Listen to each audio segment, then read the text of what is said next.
దేవుడు మన ప్రార్థన విని ఐసీలో ఉన్న మా అక్కను దేవుడు బాగు చేయాలి.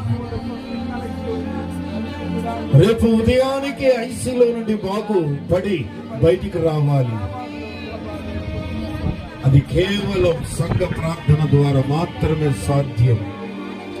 భారంగా ప్రార్థించండి, భారంగా ప్రార్థించండి. అందరూ కూడా భారంగా ప్రార్థించండి. దేవా, నీకు నా హృదయపూర్వకమైన వందనాలయ్యా. జీవాధిపతి, జీవాధిపతి, జీవాధిపతి, సర్వాధిపతి, హోలీ లార్డ్, స్వస్థపరచువాడవు నీవే, స్వస్థపరచు దేవుడవు నీవే, విడిపించు నాయకుడవు నీవే.